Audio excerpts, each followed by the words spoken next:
सल्लल्लाहु अलैहि वसल्लम खुद फरमाते हैं कि दो कब्र के पास से मैं गुजर हुआ रहा था यानी दो कब्र के पास से जब मैं गुजर रहा था तो उन दोनों कब्र वालों को मैंने देखा कि उन दोनों कब्र वालों के ऊपर अल्लाह ताला का बहुत सख्ती से अज़ाब हो रहा है। अल्लाह अकबर, बहुत सख्ती से अज़ाब हो रहा है। हमारे नबी देख रहे हैं, वो कब्र के अंदर लेटे हुए हैं और हमारे नबी जमीन के ऊपर हैं, देख रहे हैं क्या क्या हो रहा है। तो हमारे नबी जब देखे तो ठहर गए और ठहरने के बाद फरमाया साथियों को, कहा कि पता है ये दोनों कब्र वाले के ऊपर अल्लाह ताला का अज़ाब क्यों हो रहा है? कहा कि क्यों? क्योंकि इसलिए कि ये दोनों शख्स जो है, पहला शख्स के ऊपर इसलिए अज़ाब हो रहा है कि वो चुगली करता, यानी एक ही बात दूसरे के पास, दूसरी की बात तीसरी के पास सुनाते थे, इसलिए उसके ऊपर बहुत अज़ाब हो रही है। और दूसरा जो बंदा था जो दूसरे कब्र में लेटे हुए हैं, उसके ऊपर अज़ाब इसलिए हो रहा है अल्लाह ताला का कि वो शख्स जब पेशाब करने बैठता था तो पेशाब की छींटे से बचते थे नहीं, बल्कि पेशाब की छींटे अपने ही ऊपर लगा लेते थे, इसीलिए उसके ऊपर अल्लाह ताला का अज़ाब हो रहा है। जब ये अज़ाब हो रहा है तो हमारे दिलों में देखे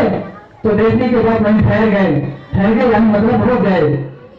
फिर रुकने के बाद क्या किया तो उससे ये क्या पता चलता है,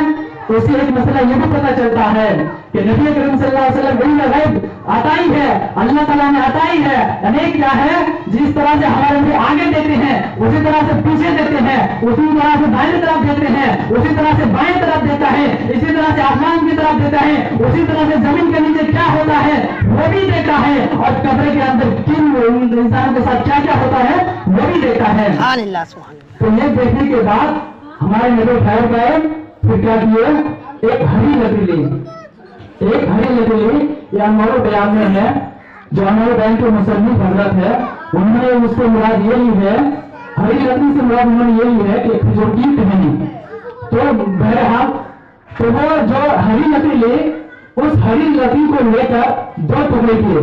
यानी एक तो उसको दो टुकड़े किए और दोनों कपड़े के पास काट दिए, पहला वाला टुकड़ा पहले कपड़े पर और दूसरा वाला टुकड़ा दूसरे कपड़े पर काट दिए। और गाड़ने के बाद यूं फरमाया कि ये लड़नी जब तक तरो ताजा रहेंगे तब तक अल्लाह ताला का जिक्र करेंगे और वो सबका सवाब इस मैयतों के लिए, यानी मैयतों को सवाब पहुंचते रहेंगे और उन लोगों का अज़ाब माफ होते जाएंगे, अज़ाब कम होते जाएंगे।